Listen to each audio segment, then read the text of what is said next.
We're back with Adam's Answers, and I'm wearing a new shirt, so it means it's a new day.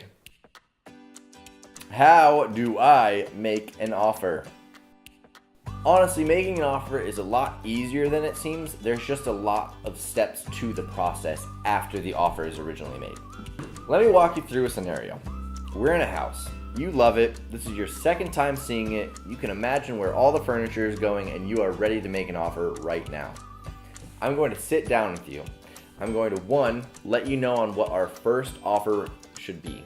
2, I'm going to let you know what our top dollar for this home should be. Say they're asking $185, and I don't think it's anything worth over $180. We're going to stop hard on that $180. 3, I'm going to write a contract with you. I'm going to walk you step by step through this contract, let you know what we're asking for, what's being kept, what's leaving the premises when they sell the house, and everything in between. It'll be to the point where we talk, do you want to keep the washer and dryer? Do you have a washer and dryer already that you plan on bringing to this property? Do you want to buy a new washer and dryer and don't like their washer and dryers? It's minimal things like that where we can ask to keep in the contract. We can ask for kitchen appliances, washer, dryers, microwaves, even things as small as invisible fences for dogs can be kept in the contract to negotiate over. After I've walked you through everything that you've agreed upon that we're going to offer to the seller, I'll have you sign in different areas to say, yes, I'm aware, this is what we're doing, this is what I've agreed to, and from there, I send it in. Sending in the offer, typically you'll get 12 to 24-hour response time. At the end of the contract where you're signing everything, agreeing to this is what I'm asking of you, it will actually say, this is the time we want you to respond by. So make sure when you're putting in a contract offer that there's a part that says, please respond by this date and this time and everything like that. So all your bases are covered and you know when you should, at the latest, be getting a response. What goes into the actual offer to purchase? So as you can tell, this Adam's Answers is going to be very offer focused. As we said in the first answer, there's going to be a lot of different things that can go into the actual offer to purchase. There are going to be a lot of things in this contract that you can say, yes, I want that, no, I don't want that, or what do you suggest? Do you elect to have a home inspection? If you do you also want to do a wood destroying insect inspection, or don't you? Do you want to check for radon gas in the basement? Potentially. These are all different things that I, as a real estate agent, help guide you through. Do you like the fridge and the stove and everything in the kitchen, appliance-wise? Do you want to keep it? Do you not want to keep it? Do you care? Maybe. Who knows? We will talk that all the way through when we're signing this contract. Maybe you want to keep the fridge. Maybe there's a beer fridge in the garage that absolutely has to stay. Ask for it. It's better to ask than not. Do you like the washer and dryer? Do you want a different washer and dryer? Those are all different things you can put in the contract, ask to take out of the contract. There's a lot of negotiating factors. There's the purchase price for a home. What are you willing to pay for this house, and what are you willing to finance for this house? There's another aspect to it, closing costs. Typically, a buyer will ask for some sort of closing costs from the seller. Does that mean it's always accepted? No, sometimes it isn't, but it's very typical, especially in today's market, to ask for some sort of closing cost. So if you're a seller, honestly, I'd expect it. If you're a buyer, honestly, I'd go ahead and ask for it. The real thing about closing costs is to realize you've put down a purchase price. Say the purchase price is $100,000. Say, again, easy numbers, you've asked for $5,000 in closing costs. That does not mean you're financing $95,000.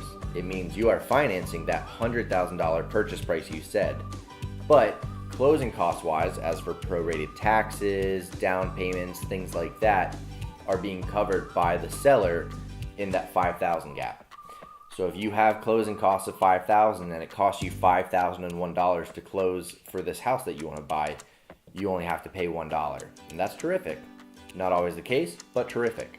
There's a whole bunch of more detail that I would love to go into. It's a very large subject.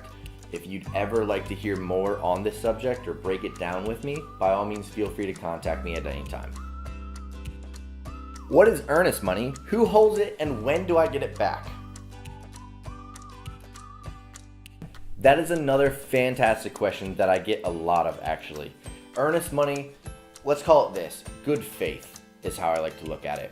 Earnest money is the first thing that you will turn in after a accepted contract on a place. Say you're a buyer. You just had an accepted contract. Within 3 days of that accepted contract, I need to turn in earnest money if there is earnest money agreed upon. Now here's what that earnest money is. Typically it's going to range from $500 to $1,000, and it's basically you saying, look, I like this house, I'm responsible with money, this is what I'd like to purchase for, I'd like to put this in, almost think of it as a security deposit. Now for me, you would write a check to Keller Williams Realty Services, my brokerage. In the memo, you would write the address and my name. You'd sign it, you'd send it my way, and it goes into a Keller Williams bank account. Now at the end of the day, a lot of people don't realize this is money that you will see back at the closing table. For easy numbers, let's say your closing costs are $1,000. You've already paid $500 of it with your earnest money, so you only need to bring $500 more to the closing table. A lot of people don't realize that it's not just money that they're being put down and not getting back.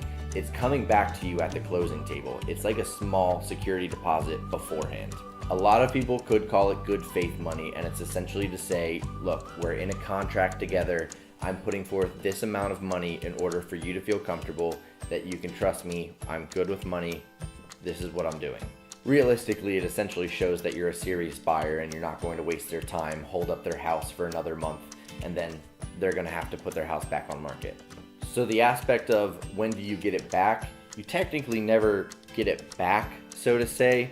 It's just the fact that it helps you put less down at the closing table.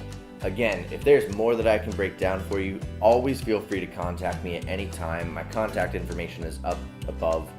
I am always more than happy to educate you through this process and make sure you feel comfortable when it comes to putting an offer down on a house. Thank you so much for joining me for this Adam's Answers. I'm really excited for the changes happening this year. I'm extremely excited for working with you, and I can't wait to see you guys next week. Have a great one.